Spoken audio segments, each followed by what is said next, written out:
You know, there's a specific kind of high-end restaurant that I'm sure you've either been to or like at least heard about. Oh, yeah. The ones with absolutely no clear sign on the outside. Right. You have to just sort of guess where the door is. And inside, it's all muted lighting, hushed tones, and, a tasting menu. Tons of culinary foams and, like, deconstructed sauces. Yeah, plates that look way more like modern art installations than actual meals. Mm. And I mean, you pay an absolute fortune for it. The chef is a certified award-winning genius, and the presentation is flawless.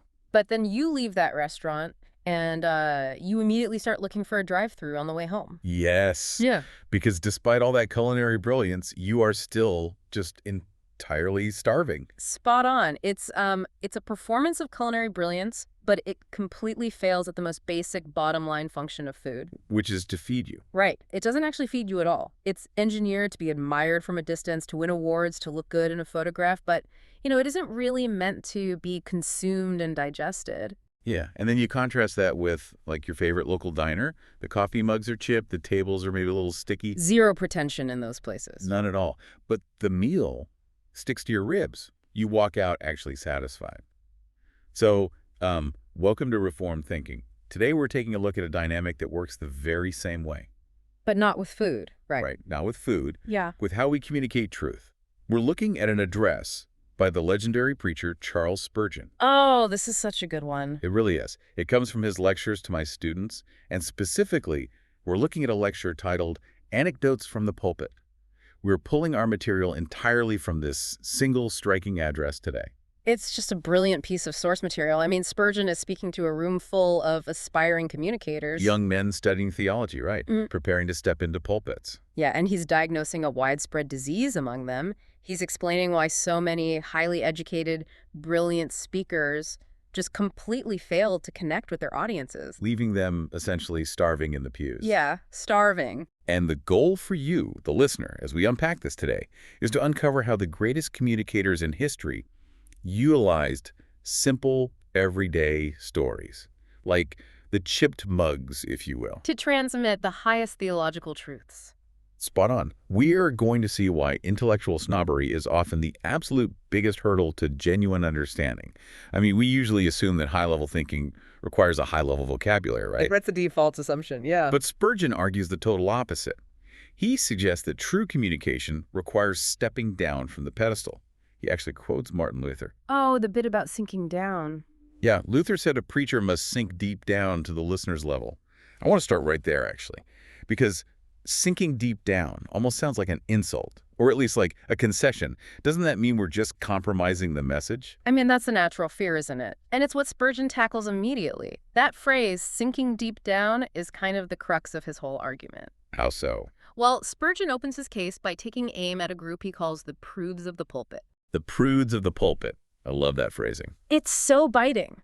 These are the critics, the academics, the highly refined thinkers who, they basically look down their noses at simple, homely stories. And they think those stories are beneath them. Yeah. They honestly believe that anecdotes and everyday illustrations are strictly for the vulgar and uneducated. Wow. To them, using a story about a farmer or a blacksmith somehow lowers the dignity of the sacred office they hold. So they prefer big words and abstract concepts. Right. I mean, they might be willing to use a lofty, poetic emblem or maybe a classical metaphor if it sounds smart enough, but a story about a cobbler, that is entirely beneath them. And he doesn't hold back on these critics either. The language he uses to dismantle them is so sharp. Oh, he goes right for the throat. He really does. He says they suffer from an affectation of intellectual superiority. Like they're just in love with rhetorical splendor. They want to sound grand, mysterious, and above the common fray. But the result isn't actual dignity. No. And Spurgeon coins a phrase for it that I absolutely love. He calls it glacial eloquence. A river of ice. A river of ice. It's such a brilliant image when you break it down. Think about an actual glacier. Massive, ancient. Yeah, awe-inspiring to look at. You can take pictures of it, marvel at its scale. But if you're dying of thirst and you try to drink from a glacier, you just freeze your lips off. Right. It doesn't nourish you at all. It just chills you to the bone. Spurgeon argues that true dignity is found in actually helping people, in turning them to righteousness, feeding the flock, not in swelling up huge as high Olympus just to show off your Greek vocabulary. And he illustrates this false dignity with a couple of very sharp, mocking stories of his own, which is fitting given the topic we're on. Oh, the young gentleman's story. Tell that one. Yeah, so he talks about this young gentleman who delivered a highly elaborate, intensely academic discourse.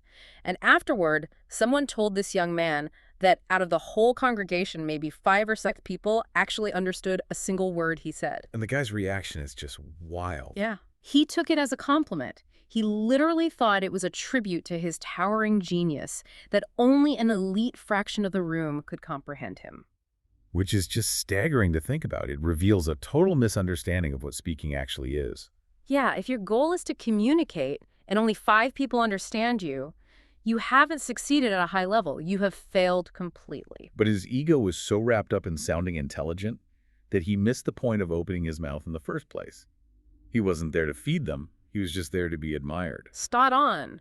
And Spurgeon places that guy in the same category as another speaker he mentions. This man who would shake his head in the most vigorous, serious manner while speaking. Trying to make his point seem incredibly weighty. Right. He wanted to impress the groundlings, as Spurgeon puts it, using big theatrical gestures to compensate for a lack of genuine substance. Shake his head, furrow his brow, look incredibly serious, until a sharp-witted woman in the audience pointed out that yes, he certainly did shake his head a lot, but there was nothing in it. It's just brutal, but so accurate. It's all performance, it's all packaging with zero actual product inside. Now, I want to push back a little here because there has to be a line, right? Yeah. If I'm trying to explain the doctrines of grace or the specifics of justification, is there a legitimate fear of, dumbing down the message? That's a fair question. Like if you use a story about a farm animal or a local news event, don't you risk losing the gravity, the sheer weight of the truth you're trying to convey? Well, that is the exact objection the prudes of the pulpit raise. They think the sacredness of the topic absolutely demands a complicated delivery. So how does Spurgeon answer that? He counters all this snobbery by pointing to the ultimate precedent, which is the Bible itself. This is where his argument moves from just a stylistic preference to a solid theological conviction. Because God himself uses stories. Yes, he points out that God, when instructing humanity throughout Scripture, uses history and biography. I mean, the Bible has doctrines and precepts, sure, but it is brought to life by records of things actually said and done by flawed, normal people. And then he points to Jesus. Right. Jesus, the ultimate teacher, the Word made flesh, didn't use abstract Greek philosophical frameworks. He used current events as literal parables. Like the falling of the Tower of Siloam. Yeah, that was a local tragedy. It was a headline. And the tragedy of Pilate mingling the blood of Galileans with their sacrifices. That was current political gossip. He talked about lost coins, wayward sons, farmers sowing seeds. Fishermen sorting their catch. These were real-life occurrences, vivid human experiences. And Spurgeon's point is, if the Son of God didn't think it was beneath him to use a story about a pig farmer to explain the grace of the Father, who are we to demand Latinized verbiage? That makes total sense. Yeah. And Spurgeon brings up his own analogy to answer that fear of dumbing down. He brings up the story of David and Goliath. I love this part. I think this perfectly captures the tension between looking smart and being effective. When David went to face Goliath, King Saul tried to put his own royal armor on David. Yeah, and the armor was heavy, it was metallic, it was dignified, it looked like what a warrior, should wear. It had the royal stamp of approval. But David couldn't even walk in it. It was completely impractical for the way he fought. So he took it off, went to a common brook, and picked up a common smooth stone. And the stone did the job better than the royal armor. Right. Spurgeon is asking his students, why do we insist on wearing Saul's heavy, impractical armor of academic jargon when a simple story from everyday life actually hits the target? The goal is to defeat the giant of ignorance, not to look incredibly impressive while holding a heavy sword you can't even swing. The common stone works. It's lethal. And to prove it, Spurgeon takes us on this huge historical tour of communicators who use those common stones to absolute perfection. He doesn't just theorize about it. He shows us the receipts. Oh, yeah. He starts by taking a huge leap back to the 16th century, introducing us to a man named Hugh Latimer. Now, Latimer was a major figure in the English Reformation, but his style was anything but high church, right? Latimer is a fascinating case study. I mean, Spurgeon quotes historians like Southey and fellow reformers like Ridley, and they said that Latimer promoted the English Reformation more than any other single man. Ridley called him God's standard bearer in their age. Yeah. And Latimer's background is absolutely vital to understanding his communication style. He wasn't raised in a palace or a wealthy aristocratic estate. He was raised by a yeoman father. His mother milked 30 cows. Exactly. He grew up on a working farm in Leicestershire. He knew what dirt smelled like.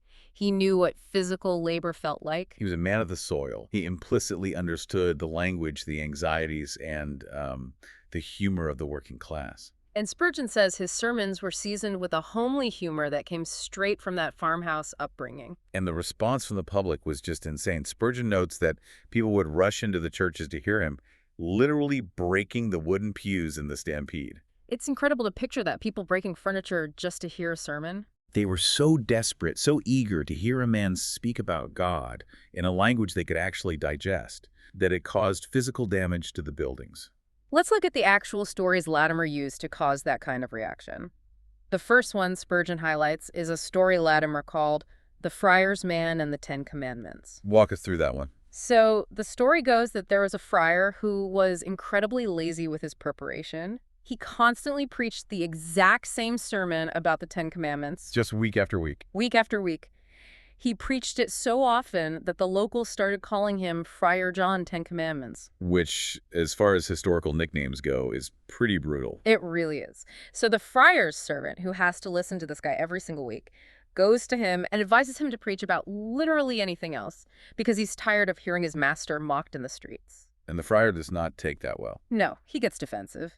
He decides to test the servant. He says, well, since you've heard it so many times, let me hear you recite the 10 Commandments right now. And the servant confidently clears his throat and begins. Pride, covetousness, lechery. He just starts listing the 7 deadly sins. He completely fails the test. He hasn't retained a single word of the actual commandments. Not a single one. He had heard the sermon countless times. He was sick of it, but he hadn't learned a single thing. Latimer's application here is absolute genius. Oh, it's brilliant. He uses this funny little story to say, there are many people in the pews who complain that they are weary of the old gospel truths. They want to hear some new thing, some novel philosophy. They think they already know the basics. Right. They think they are perfect in the old truths, but in reality, they are no more skilled than that servant. They don't even know the basics they claim to be so bored of. It's such a clever way to bypass a listener's defensiveness. I mean, if Latimer just stood up and yelled, "You all think you know this, but you don't, you're ignorant,"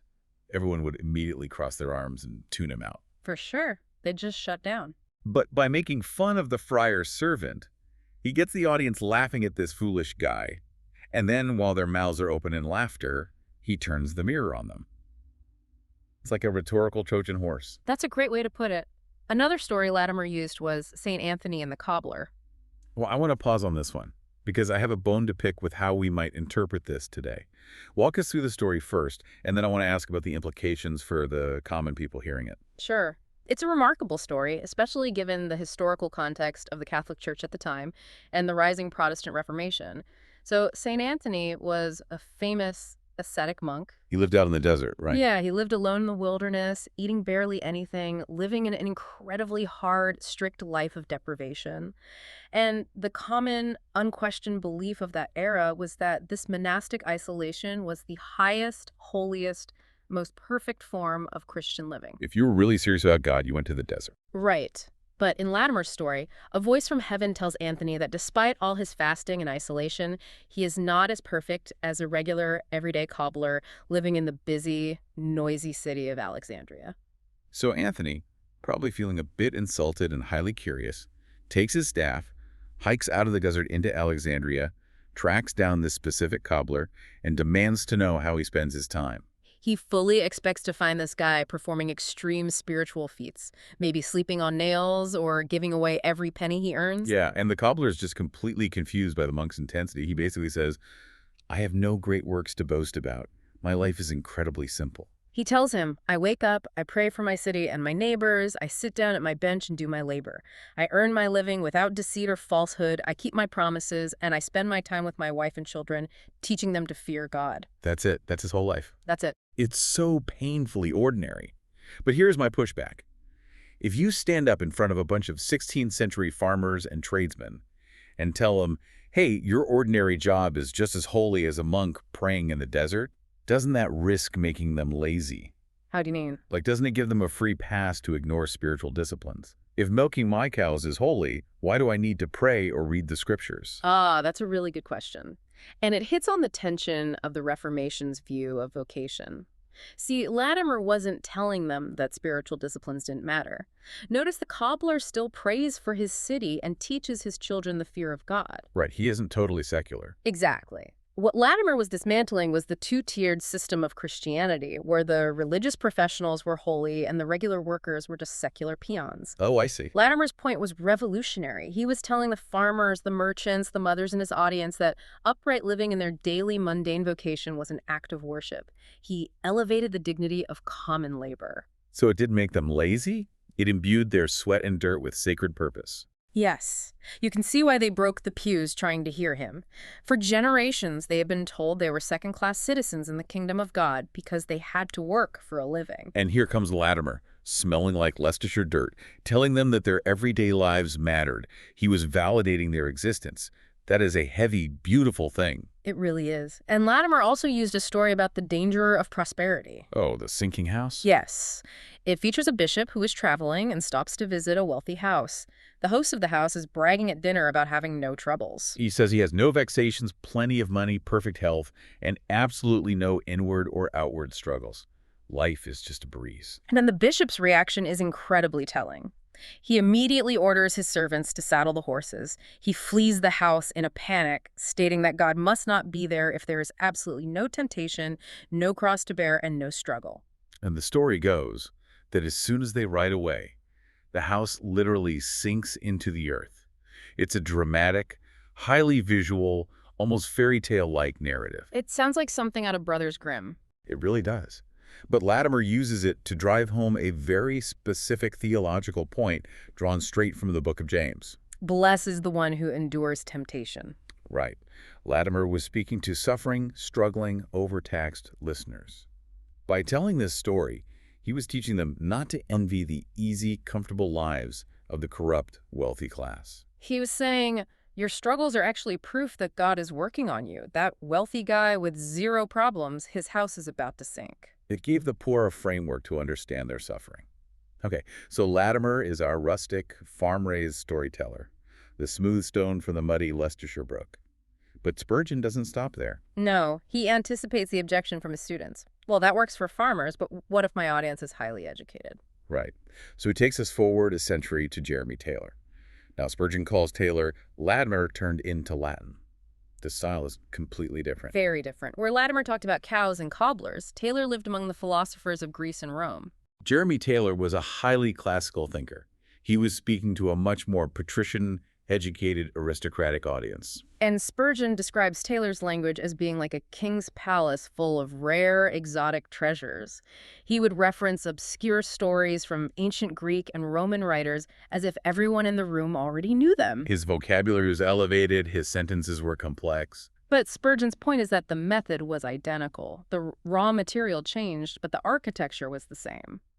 Latimer used rural stories, Taylor used classical stories, but both of them absolutely relied on narrative to make their point. Right. They both refused to rely purely on abstract logic, and Spurgeon justifies this classical approach by comparing it to Hiram of Tyre in the Old Testament. Oh, that's an interesting connection. Yeah, King Solomon used Hiram, who was a foreign pagan king, to help supply the cedar wood and the gold for the temple of the Lord. In the same way, communicators can rifle through the secular treasures of ancient heathen antiquity to teach divine truth. Because all truth is God's truth, even if a pagan philosopher stumbles upon it. Precisely. Let's look at how Taylor actually did this. He tells a story about Menedemus, a Greek philosopher, and his observation about the progression of students who travel to Athens to study. How does that progression go? Well, Menedemus said that in their first year of study, the young boys strutted around thinking they were wise men. They thought they had it all figured out. Oh, classic college freshman. Yep.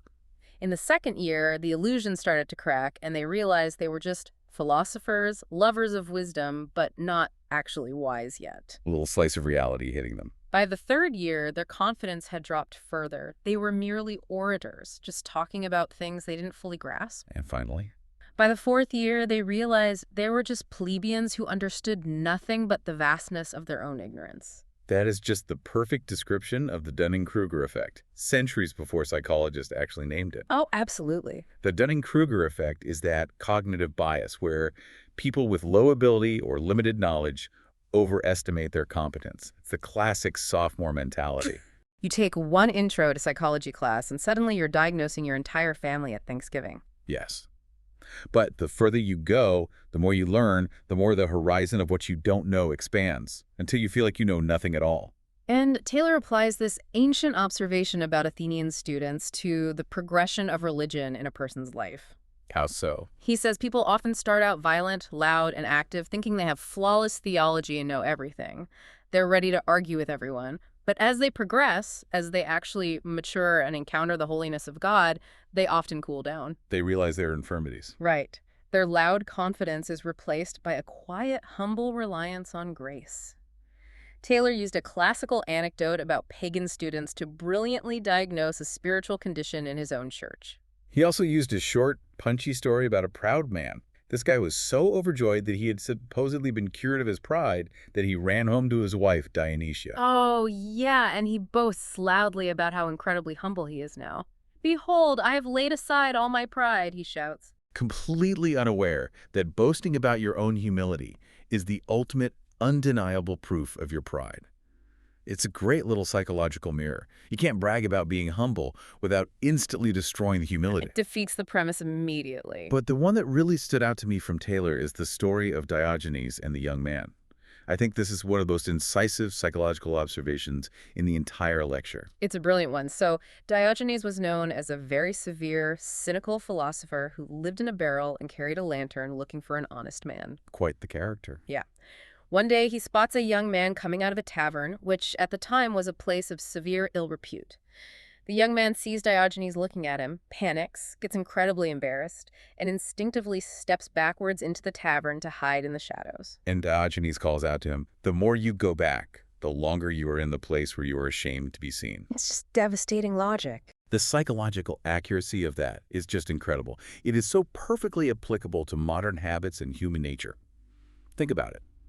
When a person makes a mistake, or gets caught up in a bad habit or commits a sin, the absolute first instinct, going all the way back to the Garden of Eden, is to hide it. We want to cover it up. Right. But the act of covering it up, of lying about it, often requires you to embed yourself deeper into the exact behavior you are trying to escape. Oh, that's so true. If you lie, you have to tell 3 more lies to cover the first one.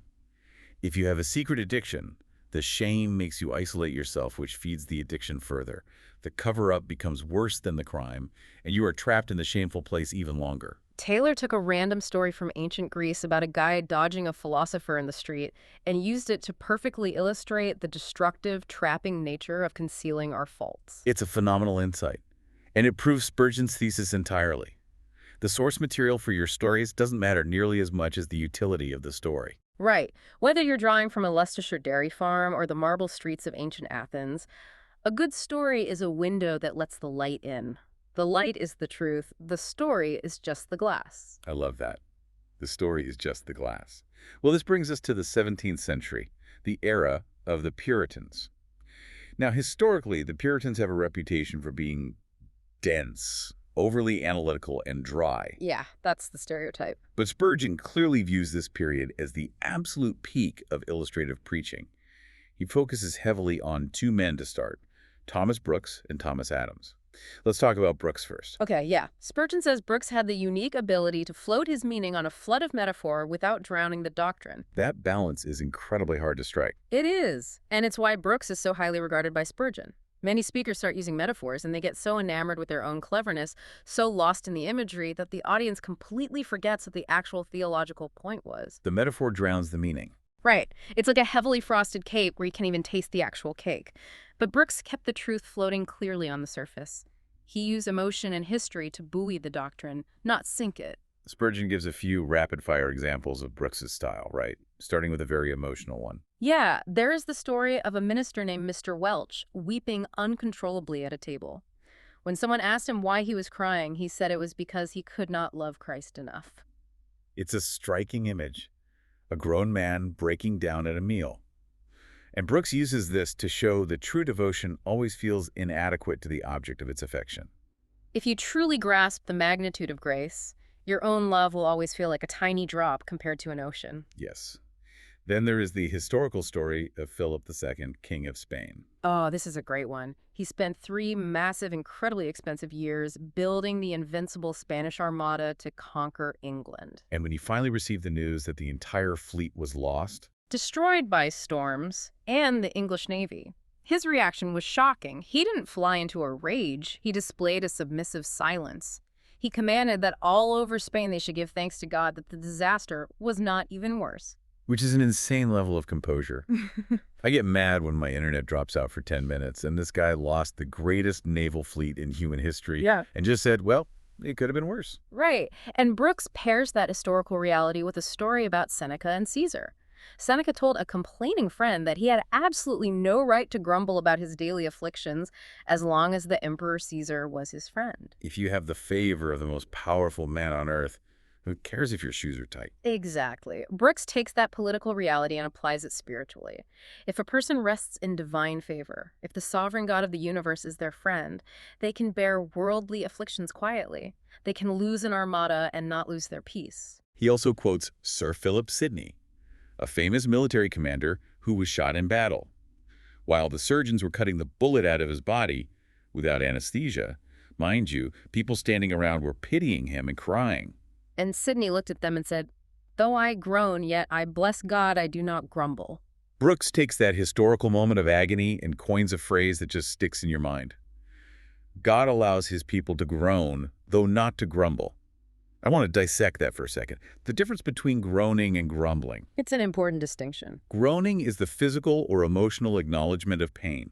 It's honest. The Psalms are full of groaning. But grumbling is an accusation against the character of God. Right. Grumbling says, "You are treating me unfairly." Yeah. Brooks brilliantly uses a wounded soldier to teach his congregation that pain is acknowledged, but bitterness is rejected. That's a beautiful distinction. Notice how Brooks leans heavily on emotional depth.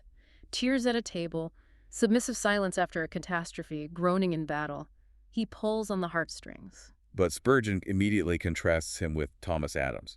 Oh, Adams is so different. Adams is described as having humor that is grim and caustic. He is rugged. He is sarcastic. He doesn't want to make you cry. He wants to expose your hypocrisy. Give us some of Adams's grim humor, because the tonal whiplash between Brooks and Adams is so stark. Okay, so Adams tells a story about a husband who warned his witty wife that he had one major bad quality. He was given to being angry without a cause. He just had a short temper. And the wife's response. The wife, without missing a beat, replied that she would cure him of that fault entirely because from now on she would make sure to give him plenty of causes to be angry. That is basically a 17th century sitcom joke. It's a total rimshot moment. It is, and Adams uses it to illustrate how people often complain about being offended without cause or suffering unjustly in a world that promises tribulation anyway. He also tells a story as a servant who comes home and highly praises a sermon to his master, right? Yeah. "Oh, it was a wonderful sermon, sir." The master asks what the central text was. The servant says, "Oh, it began before I came in." The master, a bit suspicious, asks for the conclusion. And the servant says, well, I came out before it was done. Right. So the master asks, "Well, what did he say in the middle?" And the servant replies, "Indeed, I was asleep in the middle." The servant slept through the entire middle, missed the beginning, missed the end, but still gave it a 5-star review. Adams's application is razor sharp. He says many people crowd to get into the church building. They praise the music, they praise the atmosphere, but they make absolutely no room for the message to actually get into them. They sleepwalk through the truth. That is biting. But my absolute favorite Adams story is the one about the painter. Oh, the horse painting. Yeah, a guy commissions a painter to draw a trotting, prancing horse. He wants a majestic portrait of a horse in motion. When the painting is delivered, the buyer unwraps it and sees that the painter has drawn a tumbling, wallowing horse with its hooves sticking up in the air, rolling in the dirt. And the buyer is furious. He demands his money back. But the painter just shrugs, completely unbothered, and says, if that is all, just turn the picture upside down and you have your desire. It's a hilarious, absurd visual. But Adams doesn't just leave it as a joke. He uses it as a caustic critique of theological debaters who use needless disputes and clever arguments. They don't actually have the truth on their side. They just turn the picture upside down. They twist words, they redefine terms until the matter looks the way they want it to. We see that all the time today in modern debates, whether theological or political. People will take a clear concept, flip the definitions upside down, and say, see, it's a prancing horse. Which makes me wonder, how did these preachers successfully balance such drastically different tones? I mean, you have Mr. Welch weeping heavy tears over his lack of love for Christ, and then you have Adams making sarcastic jokes about upside-down horses and sassy wives. It's a huge swing. How do they maintain the gravity of their central message with such wild, unpredictable swings in tone? Well, they managed it because the tone was always, without exception, subservient to the truth. Spurgeon points out that they never told stories just to entertain. So Adams didn't tell the horse story just to get a laugh. Right. He used the laugh as a crowbar to expose the absurdity of twisting truth. Brooks didn't tell the story of Mr. Welch just to manufacture a sentimental moment and make people cry. He used the tears as a measuring stick for the depth of true devotion. The emotional vehicle, whether it was sorrow, awe, or biting humor, was always strictly a delivery mechanism for a central, unchanging principle. That's a great summary. The story is the horse, but the doctrine is the rider. You can ride a weeping horse or a laughing horse as long as they are both carrying the same rider to the exact same destination. That is a very Brooks-like way of putting it. I've been learning from the masters. Yeah. Let's keep moving to the Puritan era. Spurgeon next highlights William Gurnall and John Flavel, focusing on themes of grace, providence, and extremes of faith. Right, he mentions that Gurnall's writing is so packed with imagery that his book, The Christian in Complete Armor, is basically a preacher's playbook. Gurnall excelled at vivid imagery of protection and spiritual warfare. Yes, Gurnall was a master of illustrating the security of the believer. One of his most famous illustrations is about a bird and a heathen man. Let's hear that one. Gurnall says to imagine a small bird, terrified, exhausted, and being actively hunted by a hawk. In its desperation, the bird flies straight into the coat, into the bosom of a heathen man for sanctuary. And what does the man do? The man, despite being a pagan with no knowledge of God, looks at the trembling bird and says, I will not betray you to your enemy, seeing you came for sanctuary to me. Wow. Gurnall uses this to argue forcefully from the lesser to the greater. If a pagan man operating purely on basic, flawed human decency has the compassion to protect a terrified bird that seeks refuge in his coat, how much more will the almighty sovereign God protect a human soul that flees from temptation, flees from the enemy, and takes sanctuary in his name? It's such a tender, intimate image of protection. You can almost feel the heartbeat of the bird calming down. But Gurnall wasn't just about tender images, right? He also uses a more epic, militaristic metaphor. Yes, he says to imagine a king's son, a prince, who manages to escape a heavily besieged city. He leaves his wife and children behind in that city, starving, terrified, and surrounded by ruthless enemies. And when that prince finally reaches his father's safe, luxurious royal court, what will he do? Will he just sit down at the banquet table, pour a glass of wine, listen to the music, and forget his family? Or will he immediately rush to his father's throne before even eating or drinking and beg him with tears to send the entire royal army to raise the siege? The answer is obvious to anyone with a heart. The prince will not rest. He won't enjoy the safety until his family is rescued. Gurnall applies this directly to Christ. Though Christ has ascended, though he is safe from the storm and seated in glory, his people are still left behind in the batteries and sieges of the world. Gurnall assures his readers that they are not forgotten. The prince is not just enjoying the banquet. He is actively advocating for their rescue. He is moving heaven on their behalf. Beautifully put. Gurnall also touches on the extremes of faith through two historical figures, John Careless and Mr. Benbridge. These were real men facing execution, correct? Yes. Careless was a martyr who actually died in prison before he could be executed at the stake. His perspective on his suffering was astonishing. He considered it a massive privilege to suffer for his faith, saying it was an honor that even angels were not permitted to have. He literally asked God for forgiveness for his unthankfulness at being given the chance to suffer. It's a level of faith that is almost incomprehensible to us, and Gurnall knew that. He knew his readers would feel inadequate reading about John Careless. So right next to Careless, Gurnall places Mr. Benbridge. Right, who provides a stark, very human contrast. Benbridge was also brought to the stake. The faggots were piled around him, the fire was kindled, the flames started to rise, and his heart completely failed him. He thrust the burning wood away with his feet and cried out in terror, "I recant! I recant!" He broke. Under the sheer physical terror of the flames, he completely broke. But the story doesn't end in disgrace, does it? It doesn't. Gurnall notes that Benbridge, after this terrible moment of public failure, was placed back in prison, and there he was reinforced in his faith by the grace of God. A week later, he was brought back to the stake, and this time he did not flinch. He died cheerfully. Gurnall uses this pairing to show that courage is not an inherent human trait. Careless had strength from outside himself, and Benbridge proved exactly how weak a human is when left to their own devices, but also how completely they can be restored by grace. That is a deeply comforting reality for anyone who knows their own frailty. It destroys the illusion that heroes of the faith are just biologically braver than the rest of us. Now let's pivot to John Flavel. If Gurnall is the master of spiritual warfare imagery, Flavel is the absolute master of highlighting the bizarre, unpredictable mechanisms of providence. Flavel loved to point out how the most random, accidental things were actually precise instruments of God's sovereign change. His examples are almost comical in their randomness.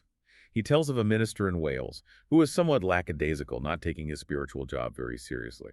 Right, and this minister is walking through a local fair, buys some trivial item from a peddler, and the peddler wraps the item in a torn-out page from a theological catechism written by the Puritan William Perkins. The minister goes home, casually reads a line or two from this ripped piece of wrapping paper, and it completely, radically alters his life trajectory.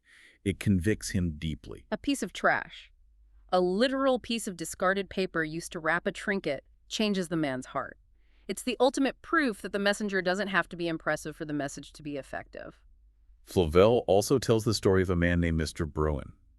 Bruin marries into a family that has absolutely no interest in religion. They are entirely secular. Part of the marriage agreement is that he will live in his mother-in-law's house for 1 year. And Flavel notes that Bruin didn't preach at them constantly. But just by his daily conduct, his quiet integrity over that single year, his mother-in-law, his wife's sister, her half-sister, 2 brothers, and several servants are all completely won over to his faith. The silent influence of one person just living consistently in a household. Flavel loved showing how vast outcomes hinge on tiny, seemingly insignificant doors. He mentions a notorious drunkard, right? Oh, yeah. This guy only went to a church gathering to mock the speaker, a man named Wilson. The drunkard's only goal was to find material for jokes at the tavern later. But during the very first prayer, before the sermon even started, his heart began to thaw. He walked in a scoffer and walked out a changed man. So much so that the minister, who used to be afraid to even walk past this guy's shop, now found him to be his strongest ally. The story Flavel tells that really caught my attention, though, is about the great theologian Augustine. Oh, this one is wild. Augustine is preaching to a congregation, and he completely forgets the argument he had prepared. He loses his place, loses his train of thought, and just starts rambling. He falls into a tangent about the errors of a religious sect called the Manichees, which was not his intention at all. It is the classic public speaker's nightmare. You are on stage, everyone is looking at you, and your mind goes entirely blank. You just start talking to fill the dead air. Yes. But because he accidentally fell into this unplanned tangent, a man in the audience named Firmus, who had lived as a Manichee for many years, hears exactly what he needs to hear, falls to his feet weeping, and changes his life. It's incredible. Yeah. But I want to ask you about this. A professional communicator's worst nightmare for getting the material became the exact pinpointed instrument for the listener's change. Does that mean preparation is useless? Should a speaker just get up there and hope for a sovereign tangent? Not at all. And Spurgeon would be the first to condemn lazy preparation. Remember the friar with his one sermon? Right, the 10 Commandments guy. Exactly. The point Flavel is making is about who is ultimately in control of the outcome. The structure you build, your study, your notes, that is just the scaffolding. You are required to build it faithfully. But sometimes, the most vital work happens when the scaffolding falls apart. And God uses the collapse to accomplish his precise will. It's a very humbling thought for anyone who stands behind a microphone or a pulpit. You prepare diligently, but you hold the results loosely. Let's move to the final 2 Puritans on Spurgeon's list, George Swinnock and Thomas Watson. Their focus contrasts earthly realities with heavenly perspectives. Swinnock's illustrations are heavily focused on the security of heavenly wealth compared to the absolute fragility of earthly things. Swinnock gives us the story of Paulinus, a man whose city was sacked by invading barbarians. He lost his house, all his silver, and all his gold. Everything was gone in a day. But his reaction was to pray, Lord, let me not be troubled for my silver and gold which I have lost, for thou art all things. Swinnock compares this mindset to Noah in the ark. Noah lost the whole world to the flood, but he had a miniature version of all life and the presence of God inside the ark with him.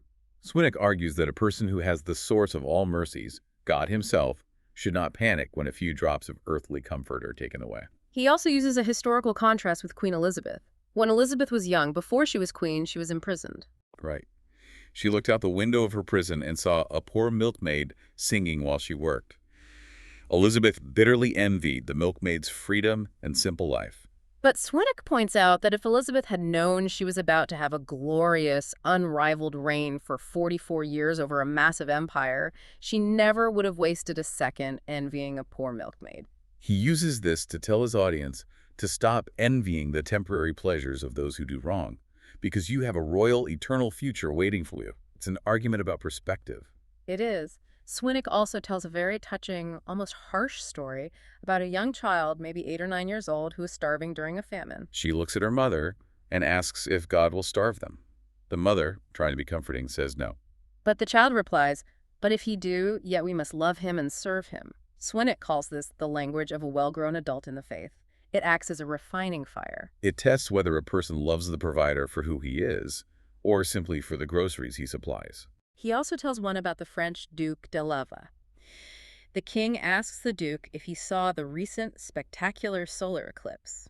The duke replies that he has so much business to do upon the earth that he has no time to look up to heaven. Swinnock flips this secular arrogance on its head and says a true believer should have so much business to do for heaven that they have no time to mind vain, fleeting, earthly things. Now, Thomas Watson takes a slightly different angle. Watson is highly visual, and his metaphors are often about the hidden, deceptive dangers of worldly success. He doesn't just give you a principle like greed is bad. He paints a terrifying picture. He tells the story of Tarpeia, a Vestal nun in Roman history. This is a brutal, visceral story. It is. Tarpeia bargains with the enemy army that is besieging Rome, promising to betray the capital and open the gates for them. Her price is that she wants what the soldiers are wearing on their left arms, which were heavy, solid golden bracelets. So true to her word, she opens the gates, the enemy floods in, and they do give her what is on their left arms. But they don't just throw their golden bracelets at her. They throw their heavy brass shields, their bucklers, at her as well. She is crushed to death under the weight of the very gold she demanded. Watson's application of that is chilling. He says that God sometimes gives people exactly what they want in anger. People think that because they are loaded with gold and silver, because their business is booming and their bank accounts are full, they are blessed. But Watson says the weight of those golden bracelets might be the very thing that crushes their soul. It is a terrifying image of success as a judgment. Watson follows that with a fable about a hedgehog and a group of conies, which are rabbits. During a terrible, freezing storm, a hedgehog comes to the rabbit burrows and begs for shelter, promising to be a very quiet, unobtrusive guest. The rabbits take pity on him and let him in out of the cold. But once he's inside, he sets up his prickles, rolling around and stabbing the poor rabbits until they're bleeding and forced to flee their own home. The hedgehog violently evicts his hosts. Spot on. Watson compares the hedgehog to covetousness or greed. It comes to the door of your heart with fair pleas, asking for just a little room. It says it won't take over. But once you let it in, it never stops pricking until it has choked out all good beginnings and thrust everything else out. I think that hedgehog analogy is so perfectly applicable to modern technological distractions, specifically the smartphone algorithm. Think about a new social media app. It starts out exactly like the hedgehog in the storm. It just asks for a little space in your day. I'll be a quiet guest. I just need 5 minutes of your time while you wait in line for coffee. But once it gets entertainment established in your mind, it sets up its prickles. The algorithm starts demanding more. The push notifications start stabbing at your attention. You sit down to pray or read or talk to your spouse, and you feel that prickle to just check your feed one more time. And eventually, it violently pushes out quiet reflection, family time, deep reading, or anything else that used to live in your daily routine. You are evicted from your own mental burrow by the thing you invited in. The mechanics of the hedgehog are identical to the mechanics of modern distraction. It's small, it seems harmless, but its fundamental nature is to expand and expel. That is a phenomenal modern application of Watson's fable. It bridges a 17th century Puritan warning directly into the 21st century living room. Yeah, totally. All right, so Spurgeon has walked his students through the Reformation and the Puritans, highlighting this golden age of storytelling. We've seen weeping ministers, sinking houses, and violent hedgehogs. But then Spurgeon identifies a massive historical gap. After the Puritans, we hit the era of Queen Anne, and Spurgeon calls this a barren age. The story's completely stopped. Spurgeon is absolutely brutal in his assessment of this era. He says the preachers and dignitaries of this time relied entirely on decorum, respectability, and Latinized verbiage. They viewed the earthy stories of Latimer or the emotional metaphors of Brooks as highly undignified and low class. He says they tried to hide the nakedness of their discourses with fig leaves of Latinized verbiage. That is an incredible insult, comparing academic jargon to the fig leaves Adam and Eve used to hide their shame. It is a devastating critique. But Spurgeon diagnoses the root cause. He says the reason the story stopped isn't just because fashions changed. It's because spiritual life was gone. Because these men had no internal fire, no genuine experience of grace. They had nothing actual to explain to the common people. They were just reciting dry philosophy. The pulpit had no voice for anyone except formalists who just wanted to observe Sunday decorum. Spurgeon calls the whole era a dignified death. I want to ask a diagnostic question here. Is there a direct historical correlation between a speaker's refusal to use everyday market language and a decline in the audience's engagement and vitality? Like, does dead language always equal dead orthodoxy? According to Spurgeon's historical analysis, yes, absolutely. When the language of the pulpit becomes artificially elevated and disconnected from daily life, it is a glaring symptom that the speaker no longer understands the daily struggles of the audience. If you cannot explain your truth using the objects in a farmer's barn, a merchant shop, or a mother's kitchen, it suggests your truth has become purely theoretical. It has lost its vital, practical reality. It's a museum piece, not bread for the hungry. The dignified death of the Queen Anne era was a frozen wasteland, and it was broken only when the Great Revival occurred in the 18th century, led by figures like George Whitefield. Whitefield is fascinating. He was a highly educated Oxford man, but he intentionally brought back the stories. He famously said, "I use market language." He spoke pure, good English, but he was as simple as if he were speaking to children, and he was highly active and visual. People didn't just hear his stories, they saw them through his intense gestures and dramatic delivery.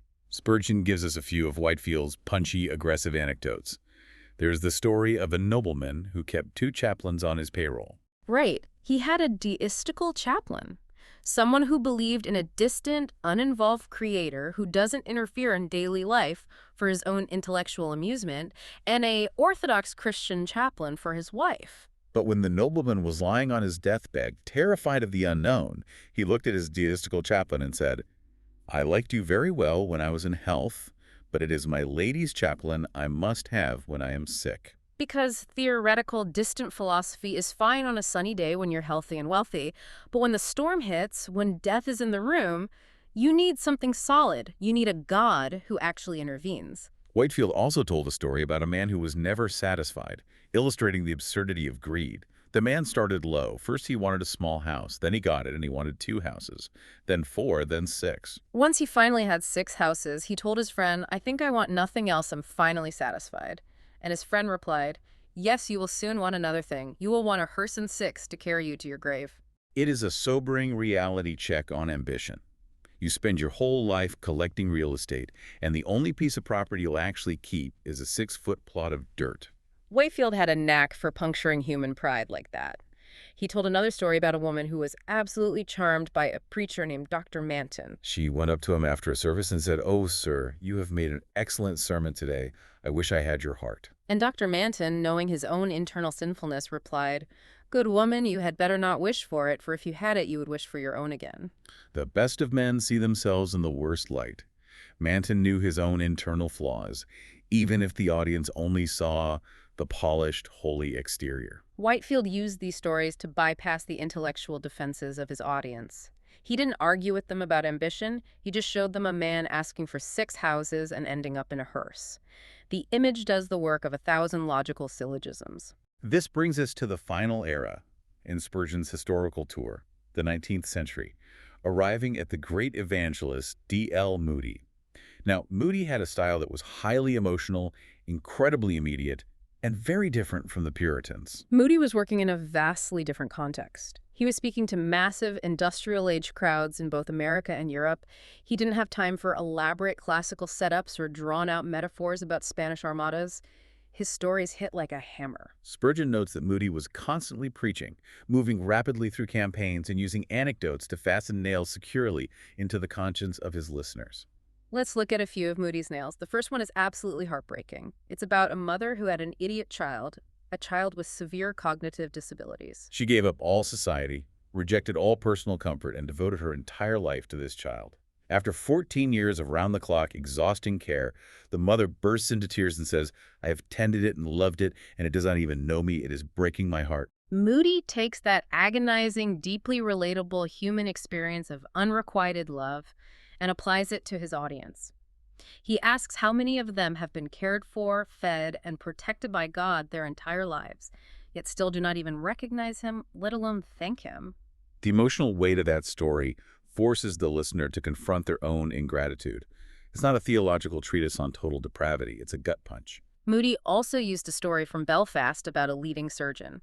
Before performing any painful operation, often without the modern anesthetics we have today, the surgeon would tell the patient, "Take a good look at the wound and then fix your eyes on me and don't take them off till I get through the operation." Do not look at the pain. Look at the healer. Yeah, Moody told his audience to take one good, honest look at their own sin, their own moral wound, but then to fix their eyes on Christ and never look back at the wound.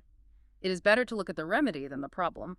It is a perfect psychological tool for people paralyzed by guilt, constantly staring at their own failures. Moody also told a story about an orphan child. The child's parents died, and she was taken in by a new family. The first night in her new home, she knelt down to pray the way her mother had taught her. She added a little prayer of her own. "Oh God, make these people as kind to me as father and mother were." She paused, looked up as if expecting an immediate answer, and just said, "Of course he will." The simplicity of that faith is striking. She expected the request to be granted because she trusted the character of the one she was talking to. Moody contrasted that with the cynical, doubting, complex prayers of adults. And then there's the story of the roll call.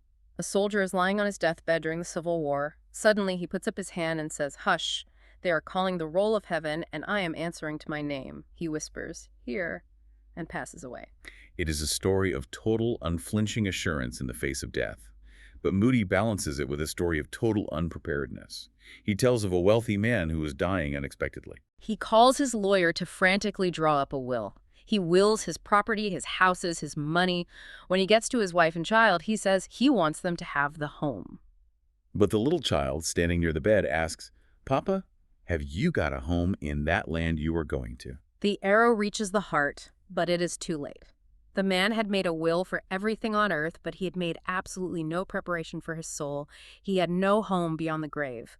Moody's stories are intensely focused on the immediate urgency of life and death. But Spurgeon, after praising all these men, Latimer, Taylor, Brooks, Adams, Gurnall, Flavel, Swinnock, Watson, Whitefield, and Moody, closes his lecture with a very strict boundary. He issues a final warning to his students. This warning is crucial. Spurgeon is not advocating for preachers to just become stand-up comedians, entertainers, or fireside storytellers.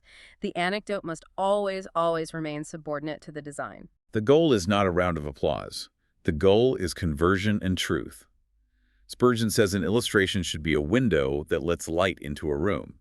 If the window doesn't let light in, or if you build an ornate hallway that leads to a blank wall, you have failed. There is a real tension here. As a communicator, you have to capture attention. If you are boring, people tune out like the servant sleeping through the middle of the sermon. But if the attention is solely on the story itself, if they only remember the tumbling horse or the ripped wrapping paper, and they completely forget the central truth about God's sovereignty or grace, the speaker has still failed the listener. They entertain them into hell. Spurgeon uses two striking metaphors to seal this warning. He says offering a string of amusing anecdotes without sound doctrine is like offering a starving man a bouquet of flowers instead of a loaf of bread. The flowers are beautiful, they smell nice, they are highly entertaining to look at, but the man will starve to death holding them. And the second metaphor is giving a freezing, naked person a garment made of gossamer instead of heavy woolen cloth. Gossamer looks delicate, refined, and beautiful in the wind, but it will not keep you warm in a blizzard. You need the heavy wool of actual, substantial truth. The stories are just the dye that colors the wool. but the doctrine must be the fabric. Well said. The story answers to the truth. The truth never answers to the story. If people leave saying, "What a great storyteller," you failed. If they leave saying, "What a great savior," you succeeded. This brings us to the summary of our deep dive today. We have traced a lineage of communication from a dairy farm in Leicestershire to the philosophical academies of Rome, through the metaphor-heavy minds of the Puritans, past the barren, frozen dignity of the Queen Anne era, all the way to the massive industrial crowds of D.L. Moody. And the thread connecting them all is the realization that abstract truth requires concrete vessels. The greatest communicators rejected the false dignity of obscure language. They realized that glacial eloquence freezes people, while a simple, well-placed story, even a common smooth stone from a brook, can defeat giant walls of ignorance. They used weeping ministers, tumbling horses, ripped catechisms, hedgehogs, and orphans to sink deep down to the listener's level. And that leaves us with a final challenge for you, the listener. If you look closely at the examples we discussed today, you realize that the world around you is constantly preaching. The masters we studied didn't invent these stories out of thin air. They observed them. They lived with their eyes wide open. If a horse painted upside down, a youth hiding in a tavern, or a tiny hedgehog caught in a storm can be used to illustrate eternal concepts, what mundane, everyday occurrences in your own life right now are actually striking parables just waiting for you to notice them? The material is all around you. The theology is embedded in the dirt, the workplace, and the home. You just need the eyes to see it. Remember the tasting menu from the beginning of our conversation. You don't need rhetorical foam and linguistic microgreens to be fed. Sometimes you just need the chipped mug and the hearty meal. The truth is found in the common brook. Pick up the stone.